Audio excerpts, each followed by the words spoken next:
السلام عليكم ورحمة الله وبركاته. وعليكم السلام ورحمة الله وبركاته. أعوذ بالله من الشيطان الرجيم. بسم الله الرحمن الرحيم.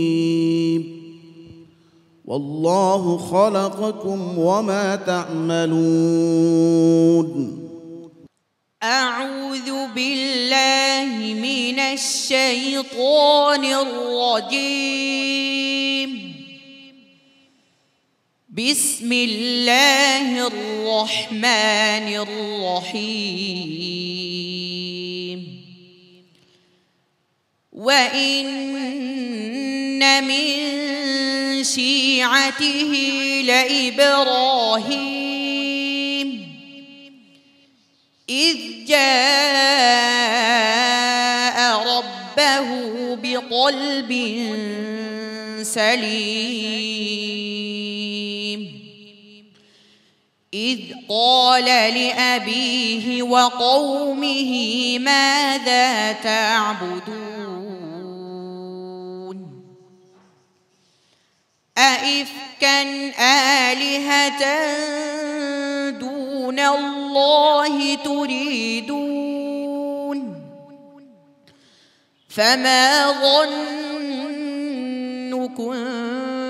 برب العالمين فنظر نظرة في النجوم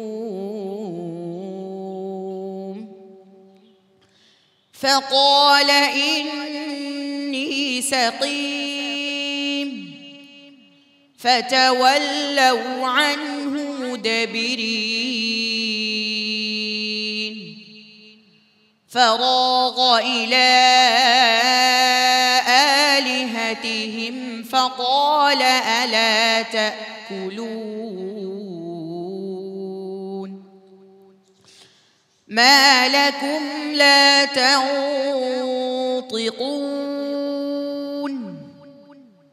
فراغ عليهم ضربا باليمين فأقبلوا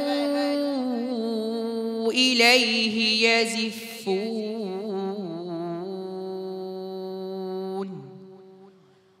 قال أتعبدون ما تنحتون والله خلقكم وما تعملون قالوا بنوا له بنيانا فألقوه في الجحيم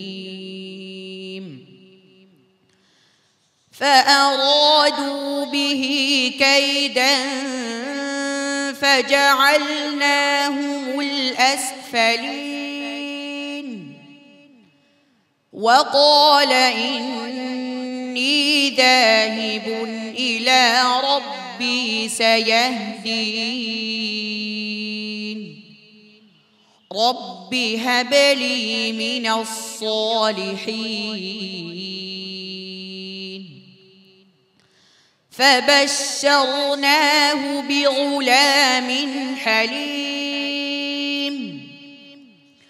فلما بلغ معه السعي قال يا بني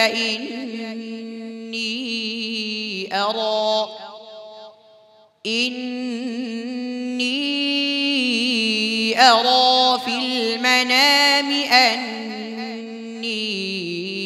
أذبحك فانظر ماذا ترى قال يا أبت افعل ما تؤمر ستجدني إن شاء الله من الصابرين.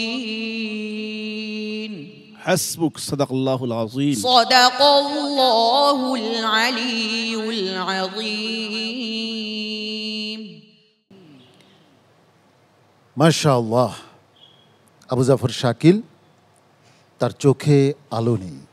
মহান রাব্বুল আলামিন তার চোখের আলো দেননি, কিন্তু সে আলো ছড়িয়েছে শুধু এই মঞ্চে নয়, আমি বিশ্বাস করি এই আলো ছড়িয়ে গেছে আপনাদের মাঝেও। কারি জহিরুল ইসলাম, শাকিলের পারফরমেন্স কেমন ছিল? শাকিলের চোখের আলো নাই, কিন্তু ভিতরে যে আলোকিত, সেই আলোতে সে সারা বিশ্বকে আলোকিত করতেছে। আল্লাহ রাব্বুল আলামিন তোমাকে কামিয়াবি দান করুক। আমিন। জাযাকুমুল্লাহ। মোহতারাম আবু ইউসুফ, ও যেভাবে তেলাওয়াত করলো, এই তেলাওয়াতটার খুব শক্ত ইয়াদ না থাকলে কোনো হাফেজের পক্ষে তেলাওয়াত করা কখনই সম্ভব না। শাকিল, তুমি এগিয়ে যাও, তোমার জন্য অনেক অনেক অনেক শুভকামনা রইল। তেলাওয়াতের 3টি স্তর, তারতিল, তাদবীর, হাদর। এক একটা ছেলে কমপক্ষে 2টা ছেলের তেলাওয়াতের সময় নিয়ে আনে, থাইমা থাইমা পড়ে। এটা তো হদর হইল না। ওস্তাদরা এগুলি খেয়াল করব, কষ্ট কম, সময় কম ব্যয় হবে, পড়ার সৌন্দর্য বাড়বে ইনশাল্লাহ, তাহলে নেকেও বেশি হবে। জনাব আব্দুল্লাহ আরেফ, সৌদি আরবের গ্র্যান্ড মুফতি যিনি ছিলেন শেখ আব্দুর রহমান আবদুল্লাহ বিন বাজ, তিনিও কিন্তু অন্ধ ছিলেন। তার আমি শুনেছি, অত্যন্ত ভালো লাগতো। তো আমি এখানে বসে মনে হচ্ছে একদিন হয়তো এই ছেলেটাই আমাদের দেশের ওরকম পর্যায়ে পৌঁছে যাবে। তার ওস্তাদকে স্পেশাল স্যালুট আমার পক্ষ থেকে। সম্মানিত অতিথি জনাব মিসবাহ উদ্দিন আতিক। চোখের আলো না থাকতে পারে, কিন্তু কোরআনের আলো যে কত বড় তার উৎকৃষ্ট প্রমাণ আমাদের সামনে হাফেজ আবু জাফর শাকিল। আমি বাকরুদ্ধ হয়ে গেছি। আল্লাহ যেন আমাদেরকে এটা নাজাতের শিফা হিসাবে আমাদেরকে কবুল করেন। শাকিল, তোমার জন্য অনেক ভালোবাসা রইল। আসসালামু আলাইকুম ওয়া রাহমাতুল্লাহি ওয়া বারাকাতুহু। PHP কোরআনের আলো।